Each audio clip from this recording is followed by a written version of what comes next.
Hey guys, welcome to Tars37. Today I'm reviewing this, which is the Manbat from Spin Masters. So really cool, really blessed. Got this for my birthday. Now this review is mainly on Manbat, but last night I was trying to film a review on the Joker, and my camera started acting stupid. So I'm going to show the Joker off a little bit, just so you can see the details on his face. Look pretty good. You know, he's got some nice detailing on his jacket. I like the purple. I like the long coat. He's got this little kind of missile with a fist on it, which is cool. And he's got these little chatter teeth and this little sword singy gun. It kind of looks like an axe, to be honest. But yeah, Joker also features the same amount of articulation as the other characters, and that's about it. Just kind of wanted to show him off kind of quickly. But here we have Manbat, who's looking pretty cool in packaging. You know, we got the stuff that we're kind of used to. We got the Creature Chaos logo up here, and yeah, so let's open this up.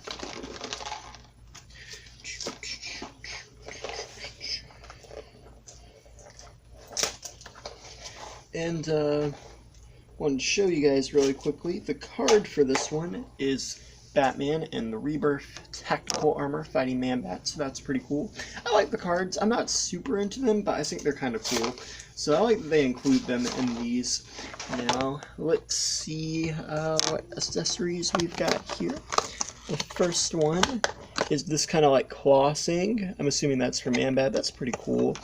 And the second one, we have another claw thingy, which makes sense.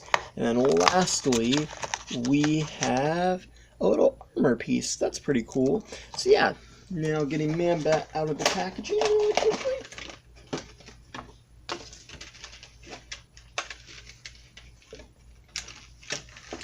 My phone's been acting up when I hit pause, so you might notice I'm not hitting pause.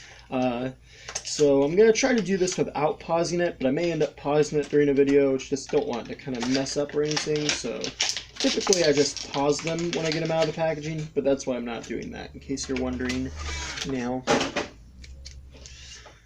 So here we have Manbat, and as you can see, he's pretty cool. Pretty neat. He's like some of the other taller figures we've seen in the wave, and he does look pretty cool. Now, you might notice his wings, they come separately, so you just got to plug these into his arms here. I like that they did that. You know, it makes it easier to package him instead of like releasing him in something as like a, you know, a deluxe figure or something. That way they can still release him in the smaller line. So that's kind of cool that they did that. It also makes it great too, you know, like if you're traveling or something and you don't have a lot of space, you can just kind of take those off. But yeah, so there they are, and they look pretty cool. And I like the details on his face, you know, you can see kind of like the fur, which looks good. You got the little ears there, and the yellow eyes, and the teeth. Manbat's always a character that has a lot of detailing, so I like that they included that. Just the fur that goes all around him, it looks pretty nice. You can see the hole there.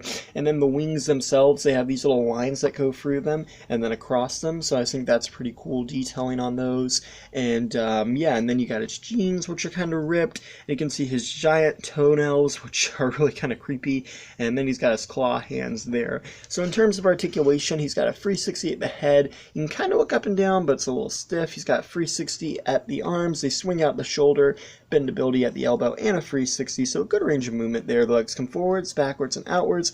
And he has a 360 at the thigh. Now, I'm not sure why this is, but I've noticed that every big figure in this wave, Killer Croc, King Shark, all of the figures like this do not have knee articulation, which is a little weird, because every other character does have knee articulation, but none of the big figures have knee articulation.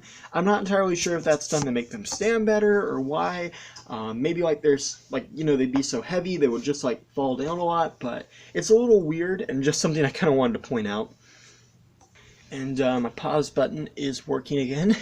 But the claws do look good on Manbat. You know, they're not something you'd really see Manbat using a lot, but, you know, that's a pretty cool concept, and I do think they look good there. Lastly, you get this armor piece, which you can just plug onto Batman's torso here. So it looks pretty cool, actually. I like this armor piece. I like that there's a bat emblem on it. It's not really fitting on this one, maybe because I'm doing it on the Rebirth Batman, who's a little bit more armored out. But yeah, that's cool. So pretty neat. Here's a comparison with Batman, and as you can see, pretty good height range. And then here's a comparison with King Shark, and King Shark's a little bit taller. So overall, I think this Manbat's really cool. You know, this first wave did Manbat, it did Killer Croc, it did King Shark, and Clayface. You know, the bigger characters that usually don't get made, and that's one thing I like that Spin Master did, because like I said, usually they don't get made, so it's pretty cool to see characters like this in the first wave. And yeah, thanks for watching. Please rate, like, and subscribe.